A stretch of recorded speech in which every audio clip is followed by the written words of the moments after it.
Welcome back to our channel Ammu Andhrapilla. Welcome back to one more beautiful vlog. ఈ రోజు మనం ఇండియాలో చాలా పవర్ఫుల్ అండ్ ఇంపార్టెంట్ ప్లేస్ అయిన అరుణాచలేశ్వరి టెంపుల్ గురించి కంప్లీట్ గా తెలుసుకుందాం.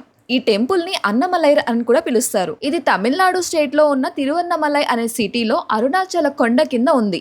అండ్ ఈ టెంపుల్ శివ పార్వతీ దేవికి అంకితం చేయబడింది. తమిళ్ శైవ సాంప్రదాయంలో ఇది చాలా ప్రాముఖ్యమైన టెంపుల్ గా కన్సిడర్ చేస్తారు.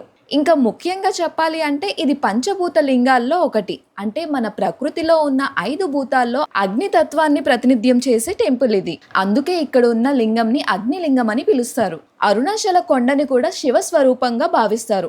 ఇక్కడ మూల విరాట్ గా అన్నమలైర్ దర్శనమిస్తారు. అన్నమలైర్ దాని మీనింగ్ ఏంటి అంటే ఎవరు చేరలేని పర్వతం అని. అండ్ ఈ మధ్య మనం చాలా చోట్ల వింటూనే ఉన్నాం. ఇప్పుడు పురాణ కథలు ఈ టెంపుల్ గురించి ఏం చెప్తున్నాయో చూద్దాం. శివ పురాణం ప్రకారం బ్రహ్మ అండ్ విష్ణువు మధ్య పెద్ద గొడవ జరిగింది. నువ్వు గొప్ప నేను గొప్ప అని.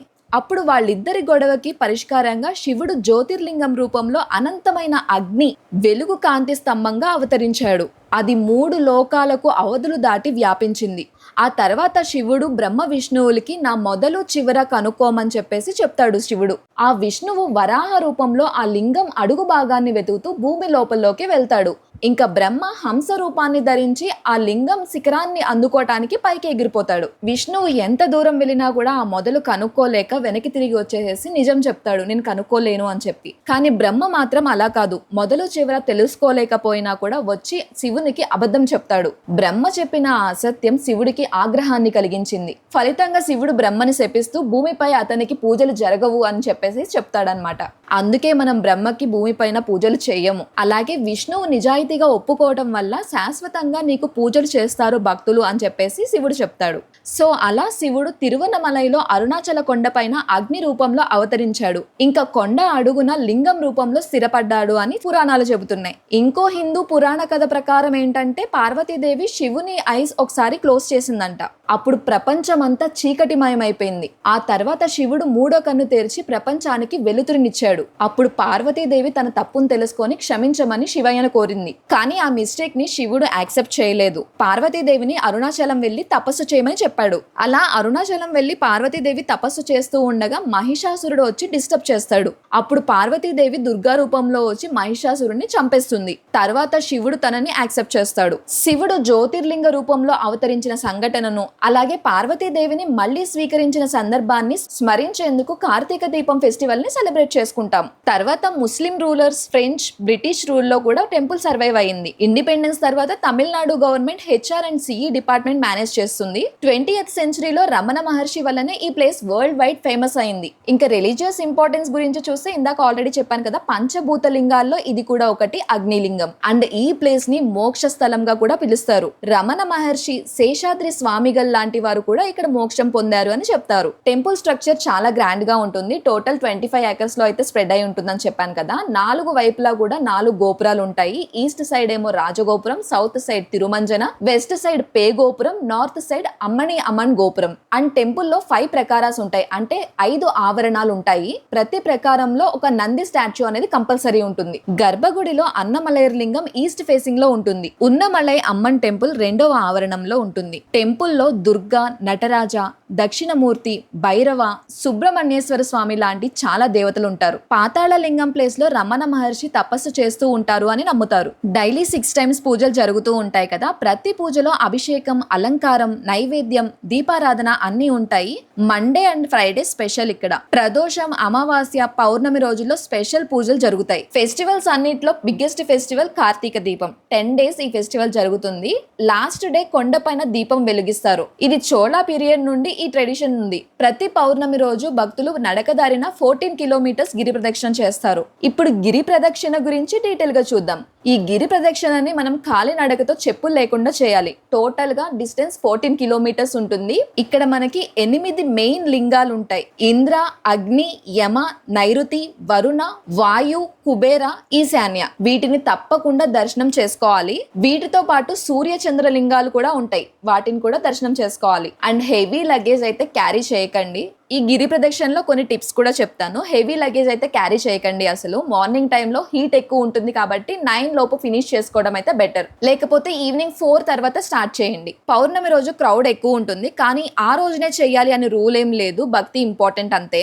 ఈ గిరి ప్రదక్షిణ స్టార్ట్ చేసే ముందు రాజగోపురం ముందు దీపం పెట్టి స్వామి నాకు ఏది మంచిదో అదే ఇవ్వు అని కోరుకొని స్టార్ట్ చేయాలి. మనకి బెస్ట్ రిజల్ట్ రావాలి అంటే ఈ గిరి ప్రదక్షిణ చాలా నిష్ఠగా చేయాలి. మధ్యలో ఏ కోరికలు కోరకూడదు. ప్రదక్షిణలో అన్నెసరీ టాపిక్స్ అయితే అస్సలు మాట్లాడకూడదు. శివనామస్మరణ చేస్తూ వెళ్ళాలి. ఓం అరుణాచల శివ అని జపం చేస్తూ వెళ్ళండి. ప్రదక్షిణ లెఫ్ట్ సైడ్ నుంచి మాత్రమే నడవాలి, ఎందుకంటే రైట్ సైడ్ లో దేవతలు సిద్ధులు ఉంటారని నమ్ముతారు. అండ్ గిరి ప్రదక్షిణ చేసేటప్పుడు ఎండ వస్తుంది, వాన పడుతుంది అని చెప్పేసి క్యాప్స్ లాంటివి అవేం పెట్టకూడదు. ఈ ప్రదక్షిణ చేసేటప్పుడు ప్రతి టెంపుల్ దగ్గర విభూతి ప్రసాదం తీసుకోవాలి. అండ్ నైరుతి లింగం దగ్గర కొంచెం సేపు కూర్చొని ధ్యానం చేయండి, ఎందుకంటే అది చాలా పవర్ఫుల్ ప్లేస్ అని చెప్తారు. కావ్యకంఠ గణపతి ముని అక్కడ తపస్సు చేశారంట.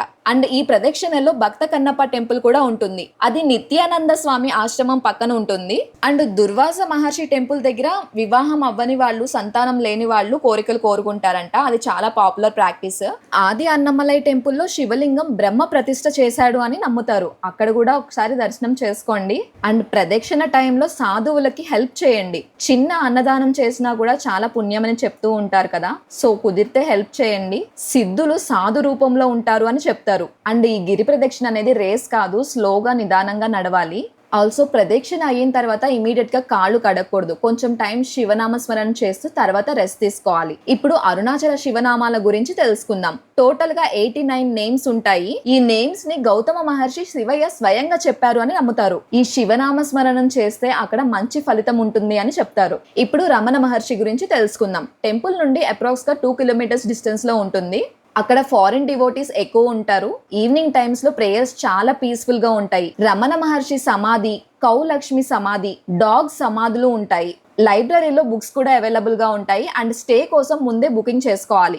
శేషాద్రి స్వామి ఆశ్రమం అయితే రమణాశ్రమానికి ముందే వస్తుంది, అక్కడ కూడా అకామిడేషన్ ఉంటుంది. ఈ గిరి ప్రదక్షిణ చేయడానికి మనకి అరౌండ్ 3 to 5 hours అయితే పడుతుంది, depending on walking speed and breaks. ఇంకా ఈ temple timings and darshan details గురించి చెప్పాలంటే మార్నింగ్ 5:30 నుంచి నైట్ 8:30 వరకు ఓపెన్ ఉంటుంది ఈ టెంపుల్.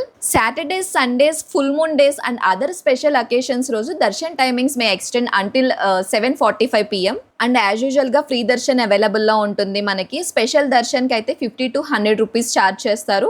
అండ్ సేవా దర్శన్స్ కి 500 to 5,000 రూపీస్ అయితే టికెట్ ఉంటుంది. అండ్ ఇక్కడ స్పెషల్ పూజలు కూడా జరుగుతూ ఉంటాయి అని చెప్పాను కదా, వాటికి పర్టికులర్ టైమ్ స్లాట్స్ కూడా ఉంటాయి. అండ్ టికెట్ ప్రైసెస్ వచ్చేసి 100 రూపీస్ నుంచి 500 రూపీస్ వరకు అలా ఉంటాయి అన్నమాట. అలాగే ఏ టెంపుల్లో అయినా ప్రసాదం ప్రొవైడ్ చేస్తారు కదా, సో ఈ టెంపుల్లో కూడా ప్రసాదం అందుబాటులో ఉంటుంది. డివోటీస్ డైరెక్ట్ గా ప్రసాదం కౌంటర్ నుండి అయినా తీసుకోవచ్చు, లేదంటే ముందుగా అఫీషియల్ వెబ్సైట్ నుంచి మనం ప్రీ బుక్ కూడా చేసుకోవచ్చు. డైరెక్ట్ గా తీసుకోవాలి అంటే పక్కన టోకెన్ క్యూ లైన్స్ సెపరేట్ గా ఉంటాయి, ప్రసాదం ఇచ్చే కౌంటర్స్ సెపరేట్ గా ఉంటాయి అనమాట. ముందు మనం ఆ టోకెన్ తీసుకొని తర్వాత ప్రసాదం కౌంటర్స్ దగ్గరికి వెళ్ళాలి. అండ్ ఇక్కడ ఏమేం ప్రసాదం దొరుకుతాయి అండ్ వాటి ప్రైసెస్ ఎలా ఉన్నాయో చెప్తాను చూడండి. Pulihora packet 10 rupees, sweet pongal 10 rupees, laddu prasadam వచ్చేసి 5 పీసెస్ కి 50 రూపీస్ అనమాట. ఇవి మెయిన్ అనమాట. అంతేకాకుండా వీటితో పాటు ఇంకా 3 ప్రసాదాలు అయితే ఉంటాయి. అవి స్పెషల్ డేస్ లో కానివ్వండి, జనాలు ఎక్కువ వస్తున్న టైంలో అవి మనకి ప్రొవైడ్ చేస్తారు. అవేంటంటే అరిసెలు, వడలు, మురుకులు. ఇవి వచ్చేసి 5 పీసెస్ కి 50 రూపీస్ ఉంటాయి ఏదైనా కానీ. అండ్ ఈ మధ్య మనం చాలా చోట్ల వింటూనే ఉన్నాం అరుణాచలంకి వెళ్ళక ముందు, వెళ్ళిన తర్వాత అని చెప్పేసి. అరుణాచలం వెళ్ళి వచ్చిన తర్వాత మన లైఫ్ మారిపోతుందట. అండ్ ఈ టెంపుల్లో ఎన్నో రహస్యాలు, విశేషాలు, మరెన్నో వింతలు దాగి ఉన్నాయి. ఇప్పటికీ ఇక్కడ సిద్ధులు అంటే మహా ఋషులు అనేక రూపాల్లో ఉన్నారని, వాటికి సంబంధించిన ఆధారాలు ఇప్పటికీ కనిపిస్తున్నాయని వేద పండితులు చెబుతున్నారు. అరుణాచలేశ్వరుని ప్రధాన ఆలయంలో 4 ప్రదేశాల్లో ఋషులు ఇప్పటికీ ఉన్నారని చెబుతారు. అందులో ఒక ప్రదేశమే ఈ మహామాన్విత వృక్షం. కిలి గోపురం దాటగానే కుడివైపున ఆలయ ఈశాన్య భాగంలో పంచభూత లింగాల ఆలయాలు ఉంటాయి. అక్కడే బిడారి అమ్మన్ ఆలయం ఉంది. అమ్మవారు క్షేత్రపాలికగా పూజలు అందుకుంటూ మహాశక్తివంతమైన దేవతగా భక్తులతో కొలవబడుతుంది. ఆ ఆలయానికి ఎదురుగా ఒక వృక్షం ఉంది. అది చూడటానికి ఒకే వృక్షంగా ఉన్నా అందులో రావి చెట్టు, మారేడు చెట్టు రెండు ఒకదానిలో ఒకటి కలిసి ఒకే వృక్షంగా కనిపిస్తుంది. ఒకే చెట్టు లోపల నుంచి మరొక చెట్టు పెరగడం అనేది ఎంతో విచిత్రం. ఇలాంటి దృశ్యం అయితే మనం ఎక్కడా చూడలేము. అలా ఉండడానికి దాన్ని బదనికలు అంటారు. బదనిక అంటే తంత్రం అని అర్థం. నార్మల్ గానే రావి చెట్టు, మారేడు చెట్టు చాలా శక్తివంతమైన వృక్షాలు అని చెప్తూ ఉంటారు కదా. అలాంటిది శక్తివంతమైన వృక్షాలు ఒకదాంట్లో ఒకటి కలిసి ఉండటం చాలా అద్భుతం. అంతేకాకుండా ఆ వృక్షంపై ఈ టెంపుల్లో ఉన్న సప్త ఋషులు ఒక జీవి రూపంలో ఉన్నారు అని అక్కడ భక్తుల నమ్మకం. జీవి అంటే ఉదాహరణకు బల్లి. ఆ జీవులు కనిపించినా అక్కడ ఎవరు పేరుతో వాటిని పిలవరు. నార్మల్ గా ఆ జీవులు చెట్టు రంగులో కలిసిపోయి ఎవరికి కనిపించవు. ఎంతో అదృష్టం ఉంటే తప్ప ఆ జీవులు కనిపించవు. అక్కడున్న సప్త ఋషులు ఆ జీవుల రూపంలో ఆ వృక్షంపై ఉన్నారని భక్తుల నమ్మకం. బట్ ఒకేసారి ఎవరికి 7 జీవులు కనిపించవు. ఒకటో రెండో మాత్రమే కనిపిస్తాయి. అండ్ అవి కనిపించినప్పుడు జీవులు, సిద్ధులు, మాతృకలు అని మాత్రమే పిలవాలి. వాటిని ఎట్టి పరిస్థితుల్లో పేరు పెట్టి మాత్రం పిలవకూడదు. ఆ ప్లేస్ లో ఎక్కడా పేరుతో పిలవకూడదు అని చెప్పి ఎక్కడ బోర్డ్స్ అయితే మెన్షన్ చేసి లేవు. ఎవరైనా అరుణాచలం వెళ్తే గనక ఆ చెట్టు దగ్గర ఇలా పిలవకూడదు అని చెప్పేసి వేద పండితులు చెప్తున్నారు. ఇదొక్కటే కాకుండా అక్కడున్న ప్రతి ప్రాకారంలో ఎన్నో రహస్యాలు, విశేషాలు దాగి ఉన్నాయి. ఇవన్నీ మనం ముందు వీడియోలో తెలుసుకుందాం. ఇప్పుడు మీరు చూస్తున్నది అరుణాచలేశ్వర టెంపుల్ కంప్లీట్ స్ట్రక్చర్ ని చిన్న మినియేచర్ ఫామ్ లో ఇక్కడ డిస్ప్లే చేశారు. దర్శన్ క్యూ లైన్స్ లో వెళ్తుంటే ఈ మోడల్ మనకి కనిపిస్తుంది. ఇక్కడ టెంపుల్ మొత్తం ఎలా ఉంటుందో, గోపురం, ప్రకారాలు, మధ్యలో ఉన్న main temple, even Arunachala hill కూడా అన్ని క్లియర్ గా చిన్న సైజ్ లో చూపిస్తారు. ఫస్ట్ టైం వచ్చిన వాళ్ళకి ఈ మోడల్ చాలా హెల్ప్ఫుల్ గా ఉంటుంది. ఎందుకంటే టెంపుల్ లోపల ఎలా ఉంటుందో వాళ్ళకి తెలియదు కాబట్టి టెంపుల్ లోపల ఎలా ఉంది ఏంటి అని ముందే ఒక ఐడియా వస్తుంది. ఎస్పెషల్లీ పెద్ద రాజగోపురం స్ట్రక్చర్, ఇన్సైడ్ మండపంస్ అరేంజ్మెంట్స్ ఎలా ఉంటాయో ఈజీగా అర్థమవుతుంది. పార్వతీదేవి ఇక్కడ ఉన్నములై అమ్మన్ గా ఆరాధించబడుతుంది. అండ్ ఈ టెంపుల్ కి హిస్టారికల్ అండ్ స్పిరిచువల్ ఇంపార్టెన్స్ చాలా ఎక్కువ. తమిళ్ భక్తి గ్రంథాల్లో ఈ టెంపుల్ ని చాలా గొప్పగా వర్ణించారు. ముఖ్యంగా తేవారం, తిరువెంబావై, తిరుప్పుగల్ లాంటివి ఈ క్షేత్రంలో ప్రాముఖ్యంగా మెన్షన్ చేశారు. ఇంకా టెంపుల్ కన్స్ట్రక్షన్ గురించి మాట్లాడాలంటే ప్రెజెంట్ స్ట్రక్చర్ మోస్ట్లీ 9th సెంచరీలో చోళ డైనస్టీ టైంలో బిల్డ్ అయింది. తర్వాత 13th to 15th సెంచరీ మధ్య విజయనగర రూలర్స్ టైంలో చాలా ఎక్స్పాన్షన్స్ జరిగాయి.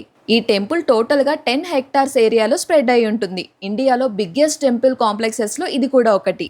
ఈ టెంపుల్లో 4 పెద్ద గోపురాలు ఉంటాయి. వాటిల్లో ఈస్ట్ సైడ్ లో ఉన్న రాజగోపురం చాలా ఫేమస్. ఇది 11 floors తో అరౌండ్ 66 meters హైట్ లో ఉంటుంది. ఈ అన్నమలై టెంపుల్లో చాలా టెంపుల్స్ అండ్ మండపాలు కూడా ఉన్నాయి. అవి వివిధ హిందూ దేవతలకు అంకితం చేయబడ్డాయి. ఎస్పెషల్లీ విజయనగర పీరియడ్లో నిర్మించబడిన 1000 pillar మండపం చాలా ఫేమస్.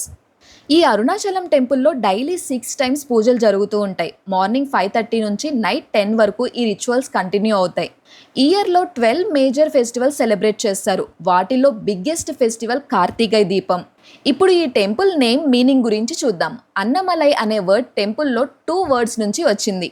అన్న అంటే గ్రేట్ ఆర్ పవర్ఫుల్, మలై అంటే కొండ. అరుణాచల అనే వర్డ్ సాంస్క్రిట్ నుండి వచ్చింది. అరుణ్ అంటే సన్ రేస్, చల అంటే ఇమ్మూవబుల్.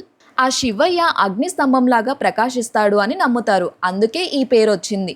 ఇంకా ఈ టెంపుల్ ట్రావెల్ డీటెయిల్స్ గురించి చెప్పాలంటే చెన్నై నుండి అరుణాచలం డిస్టెన్స్ అప్రాక్స్గా 185 kilometers ఉంటుంది. నియరెస్ట్ రైల్వే స్టేషన్ వచ్చేసి తిరువన్నమలై రైల్వే స్టేషన్. ఆ స్టేషన్ అరుణాచలంకి అప్రాక్స్గా 4 kilometers డిస్టెన్స్లో ఉంటుంది. అండ్ అక్కడ మనకి క్యాబ్ అండ్ ఆటోస్ ఈజీగా అవైలబుల్గా ఉంటాయి.